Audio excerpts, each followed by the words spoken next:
हमारे देश में दो तरह के गांधीवादी पाए जाते हैं। हमारे देश में दो तरह के गांधीवादी पाए जाते हैं।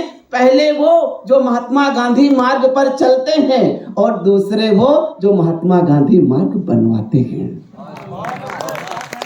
मैंने मार्ग बनवाने वाले से पूछा, ये कैसा गांधी मार्ग है जहां सीवर खुला है, पानी बह रहा है, सड़क खुदी है, उस पर रोड़े ही रोड़े हैं। वो बोले, गांधी के पथ पर चलना आसान थोड़े है। और सुनिए एक लाइन का एक और व्यंग कि कुर्सी का पानी से गहरा नाता है। कुर्सी का पानी से गहरा नाता है। कुर्सी छीनते ही आंखों में पानी भर जाता है। कुर्सी छीनते ही आंखों में पानी भर जाता है और कुर्सी मिलते ही आंखों का पानी मर जाता है। आंखों का पानी मर जाता है। थोड़ा सा और आपको 6 पंक्ति का एक व्यंग सुनाता हूं कि मैं ये देखकर चौंक रहा था, एक कुत्ता मेरी गली में लगातार 7 दिनों से भौंक रहा था। मैंने कुत्ते से पूछा, क्यों भौंक रहे हो, क्या चुनाव आ गया है? कुत्ता बोला, देश की दुर्दशा देख के मुझे ताव आ गया है, मैं भौंकने का विश्व रिकॉर्ड बनाना चाहता हूँ, तरीका बताइए। मैं बोला कि गिनीज बुक के दफ्तर जाइए। कुत्ता गिनीज बुक के दफ्तर गया, संपादक से बोला, मैंने लगातार 7 दिन तक भौंका है, मेरे नाम विश्व रिकॉर्ड दर्ज करो। संपादक ने गिनीज बुक का पन्ना खोला और कुत्ते की ओर अधीरता भरी दृष्टि डालते हुए बोला, कुत्ते, माना कि भौंकना तेरा फर्ज है। अगले पंक्ति पर लगे व्यंग आ गया है तो आशीर्वाद देना। बोला, कुत्ते, माना कि भौंकना तेरा फर्ज है, पर माफ करना, आजकल ये रिकॉर्ड किसी न्यूज एंकर के नाम दर्ज है।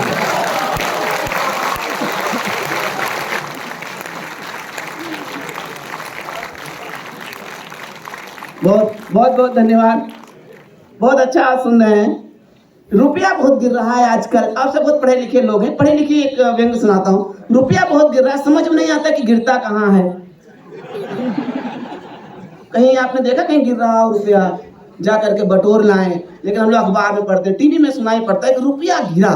वहां से एक सकारात्मक चीज निकालने की कोशिश की है। सुनिएगा कि डॉलर रुपए का अवमूल्यन हुआ, रुपए का अवमूल्यन हुआ, रुपया 4 गुना नीचे ढह गया।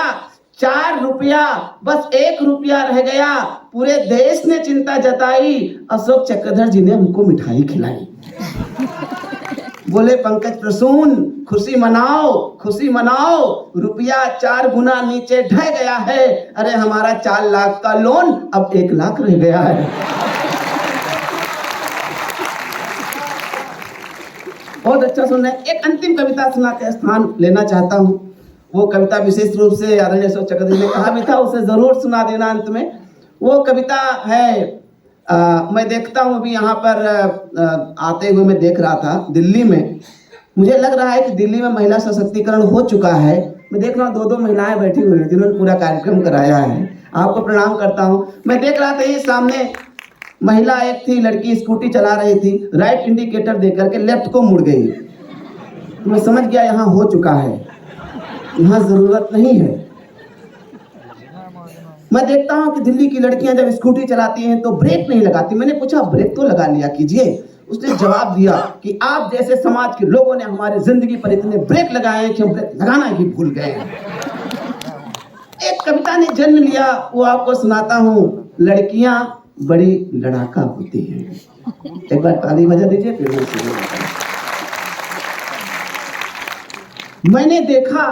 मैंने देखा एक लड़की महिला सीट पर बैठे पुरुष को उठाने के लिए लड़ रही थी, तो दूसरी लड़की महिला कतार में खड़े पुरुष को हटाने के लिए लड़ रही थी। मैंने दिमाग दौड़ाया तो हर ओर लड़की को लड़ते हुए पाया। लड़की जब घर से निकलती है तो उसे लड़ना होता है, गलियों से, राहों से, सैकड़ों घूरती निगाहों से। लड़ना होता है तमाम अश्लील फक्तियों से, एक तरफा मोहब्बत से, ऑटो में सट कर बैठे किसी मन चले की फितरत से। उसे लड़ना होता है विडंबना वाले सच से, जाने कितनों के बैड टच से। वो अपने आप से भी लड़ती है, वो अपने आप से भी लड़ती है, जॉब की अनुमति ना देने वाले बाप से भी लड़ती है। उसे हमेशा यह दर्द सताता है कि दो बड़े भाइयों के बजाय पहले छोटी बहन का डोला क्यों उठ जाता है। वो खुद के पैरों पर खड़े होने के लिए लड़ती है, स्वाभिमान के बीज बोने के लिए लड़ती है, खुद के पैरों पर खड़े होने के लिए लड़ती है। वो शराबी पति से रोते हुए पिटती है, फिर भी उसे पैरों पर खड़ा करने के लिए लड़ती है। अरे वो नहीं लड़ती महज शोर मचाने के लिए, वो लड़ती है 4 पैसे बचाने के लिए।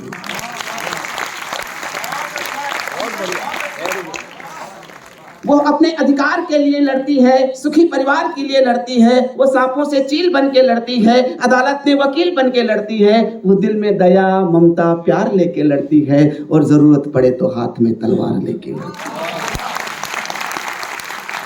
वो अमृता बन के पेन से लड़ती है, तो अवनी बन के फाइटर प्लेन से लड़ती है। कभी कील बन के लड़ती है, कभी किला बन के लड़ती है, कभी शर्मिली बन के लड़ती है, कभी इरोम शर्मिला बन के लड़ती है, कभी नफरत में, कभी अभाव में लड़ती है, कभी इंदिरा की तरह चुनाव में लड़ती है, कभी रजिया, कभी अपाला बन के लड़ती है, कभी बेगम हजरत महल, कभी मलाला बन के लड़ती है, कभी शाहबानो बन पूरे समाज से लड़ती है, तो कभी सावित्री बन के यमराज से लड़ती है। भी प्राण वापस लाती है। सावित्री बन के यमराज से लड़ती है, कभी दुर्गावती तो कभी दामिनी बन के लड़ती है। अस्मिता पर आंच आए तो कभी पन्ना धाय, और कभी पद्मिनी बन के लड़ती है, कभी वाम तो कभी आवाम बन के लड़ती है, और जरूरत पड़े तो मैरी काम बन के लड़ती है। अंतिम की पंक्तियां, कंक्लूजन ऑफ द पोएट्री, आखिर इतनी लंबी लड़ाई वो लड़ कैसे लेती। करुणा से निश्चित व्यंग आपके समक्ष प्रस्तुत करता हूं। मेरे प्यारे दोस्तों, मेरे साथियों, उसने लड़ने की ये शक्ति यूं ही नहीं पाई है। उसने लड़ने की ये शक्ति यूं ही नहीं पाई है। अरे वो 9 महीने पेट के अंदर लड़के आई है, पेट के अंदर लड़के आई है, पेट के अंदर लड़के आई है। बहुत बहुत धन्यवाद, बहुत बहुत आभार।